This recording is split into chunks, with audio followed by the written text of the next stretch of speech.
Magandang araw mga kakotsero, ito na naman po ang inyong lingkod na si Jigs na magbibigay ng giya ngayong araw ng linggo.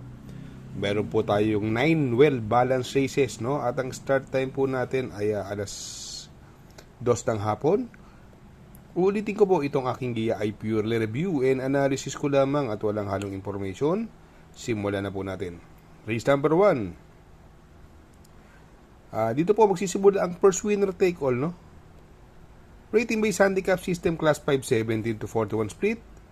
Distance is 1400 meters. Meron po tayong 6 na kalahok. First choice ko po rito, numero 2 Fearless, no? Sakay ni Charles Reyes. Angkop ang distansya. Hindi lang masyadong maganda numero, pero pag maganda alis neto, tingin ko malaking panalo niyan, Fearless, no? Second choice ko po, yung numero 3, si Bisyo Magserbisyo. Sakay ni Jigger Paano. Ito, last run po nito, tersero dumating, no? Although itong laban na to, no, nagbibigatan ng timbang, parang farewell race yata ito, no? Pero sige, yung dalawa lang pipiliin ko. Kaya dito sa race number 1, pili ko po. Doon ako sa numero 2, Fearless. Paligod ko naman po, numero 3, Bisyo Magserbisyo. Sa race number 2, dito po magsisimula ang first pick 5. 2026 Pilracom PCS o 3-year-old maiden stakes race. 3, no? Meron po tayong 13 kalahok. Trial po nito, dalawang grupo po ito, no? Yung isang grupo nanalo po si Bermuda Triangle na may prebang 1.28 sa 1400 meters. Yung isa naman hindi tatakbo dito yung nanalo no? Si Molmain, no? Nagpreba po ng 1.26.2 po yun. Magaling po yun. At nasigundo po doon si Siling Labuyo na nag 1.27. Tersero doon si panglima, si Pleasure Effect, 1.28 rin po. Magandang pandiyado naman po yan, no? Itong karerang ito, siguro pagandahan na ng preba at tinakbo nung trial. First choice ko po, numero 11, Siling Labuyo, ang pwedeng mauna rito. Bandera po siya ng trial na yon, no? Second choice ko po, yung numero 6, si Pleasure Effect, no? Halos parehas na ng preba.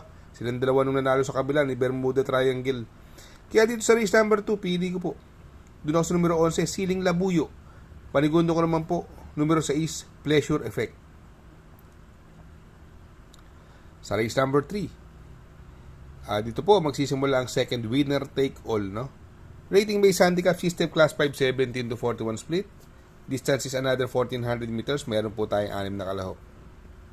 Para sa akin po, sariling opinion, napakababa naman sa laban ito. Numero 1, M Butterfly. Sakay ni Jackie Noel Lunar.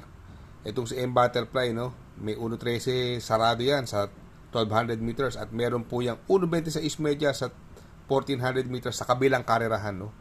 Sa Metro Turf. Pero yung grupo, sadyang mababa ito. Noel Lunar. Para sa akin po, itong race number 3, sosolohin ko na po yan. Numero 1, M Butterfly.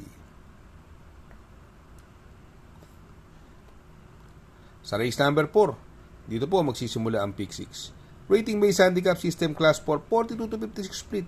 Distance is 1400 meters. Meron po tayo 5 kalahok. First choice ko po rito, sadyang mababa. Angkop ang distansya. Gamay ng may sakay. Numero 4, Batang Kangkalu, sakay ni Jackie JT Pabilik. Second choice ko na rin po, numero 2, Lola's Favorite. Ang tingin ko magdadala ng unahan dito, sakay ni Jan Alvin Guse. Walang makakabulabog, baka sakali makabuo, pero tingin ko susundan na rin ng Batang Kangkalu to. Kaya sa race number 4, no, pili ko po. Doon ako sa numero 4, Batang Kangkalu. Panigundo ko naman po, numero 2, Lola's Favorite. Sa race number 5, dito po magsisimula ang second pick 5. Rating based handicap system class 3, 57 to 70. Distance is 1400 meters. Meron po tayo 6 na kalahok. Ito parang buwaba pa ng laban, no? Numero 4, Justifier Blisso. Ito masyado maganda tinatakbo nito. Medyo magagaling lang yung mga nakakalaban. Last run niya, bugo siya dumating. Humabol ba naman siya kay Red Queen? Solo ere. Ngayon, sa tingin ko, maraming mabilis dito. Andyan yung Little Charmer, Circle of Love. Ito, Circle of Love, maganda tinakbo na ito, ha. Di banderang kabayo. Tingin ko, may panalo yan. Kahit malucha ni Little Charmer, may paglalagyan sila dyan, no. Pero syempre, llamado dyan, justifiably so. Ah, medyo bumaba ng laban kumpara sa nakaraan. Kaya dito sa race number 5, pili ko po. Doon ako sa numero 4, justifiably so. Panigundo ko naman po, numero 3, Circle of Love. Sa race number 6, dito po magsisimula ang Pig 4. Rating based handicap system class 4, 42 to 56 split. Distance is another 1400 meters. May 6 na kalahok. Para sa akin itong karerang ito, sobra naman ang lalamangan ako rito. Ang baba. Numero 2, Orient Express. Sakay ni Jackie Uno Hernandez. Para sa akin, medyo lamang yan. Although maganda tinakbo ni Don Pedro nakaraan, malakas ang nilabanan at solo at medyo mabilis. Itong Captain Bob naman, magaling dito sa PJC. Pero para sa akin po, itong karerang ito, sosolohin ko na po yan. Numero 2, Orient Express. Sa race number 7, rating based handicap system class 3, 57 to 70 split. Distance is 1400 meters. Meron tayong 6 na kalahok. Tatakbo na naman dito si multiple stakes race winner din, no? Naku, mukha solo area siya rito. Numero 5, Anytime Anywhere. Nung nakaraan kila Miss Ocala, may nakalutsahan siya ron hindi siya nauna. Ngayon, tingin ko walang masyado mabilis. Tingin ko kayang-kaya niya area na ito. Maiksi pa distansya. Jan Alvin Gusi pa sakay.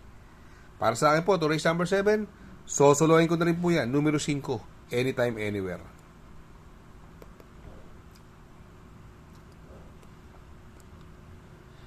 Sa race number 8, sa penultimate race, rating based handicap system class 5, 17 to 41 split. Another 1400 meter distance. Meron po tayo 6 na kalahok. First choice ko po rito yung galing sa panalong numero 2, Shanghai Silk sa ni Jomel Storke. Impresibo ang panalo, 1200 meters ang nakaraan, nakarimate. Ngayon 1400 meters, mag-uumento. Second choice ko po, ito wala pang labas mga kaibigan, no? Yung numero 5, Marvin's Pride sa ni Jackie RGC Tabor, no? Tingin ko, pag nilabas to, ito na mauuna dyan. Although andyan si Lady Bagret, tingin ko hindi niya kakayanin yung air ni Marvin's Pride. Siguro kung magpo-protection ako ng pandiado, no, para sa akin, magandang diado lang po. Medyo kursunada lang. Numero 4, Cristiano sa ni JL Lazaro. Magaling po kasi sa PJC yan. Kaya dito sa race number 8, pili ko po. Doon ako sa numero 2, Shanghai Silk. Panigundo ko naman po, numero 5, Marvin's Pride. At isasama ko pong pandiado, numero 4, Cristiano. Sa race number 9, sa last and final race, rating based handicap system class 5, 17 to 41 split. Distance another 1400 meters. Meron po tayong 9 na kalahok. First choice ko po, numero 4, Heroes of Caloocan, Diremating Kabayo. Binigay na kay Jigger Paano. Ang kopang distansya, ang problema aparato. Kung makakalabas na maganda, sa tingin ko malaki panalo. Second choice ko po rito, yung numero 7, Marengo. Ito po magdadala ng unahan dito, bagamat andyan si Batang Morong at si Moment Like This. Pero tingin ko, Jomel Storke, magaling si kay Jomel Storke yan, si Marengo Sa tingin ko, may panalo din yan dyan, no? Siguro kung magsasama po ako ng pandiado rito, no? Ako ilalagay ko pong pandiado, sarili ko lang opinion, numero 6, Clairvoyant, no? Medyo magagaling lang yung nakalaban nakaraan. Kaya dito sa race number 9, pili ko po. Doon ako sa numero 4, Heroes of Caloocan. Parigudo ko naman po, numero 7, Marengo. At isasama ko pong pandiado, numero 6, Clairvoyant. Shout out nga pala kay Sir Pax ng Barkadahan OTV. Located po siya sa 1139 New Antipolo Street, Corner Vargas. Malapit lang po sa Abad Santos, yung bagong ginawang tulay. Very convenient and attentive po ang mga tao. Pwede po kayong mag-EB at party while betting on racing. Good luck mga kakutsero. Sana po matapat ang ating giya at yung mga nakasunod. Sana po ay magsitama po kayo. Ako yung makikiusap lamang at makikisuyo sa inyo na please like, share, subscribe, and hit the notification bell para update kayo sa aking mga giya. Good luck po and happy racing!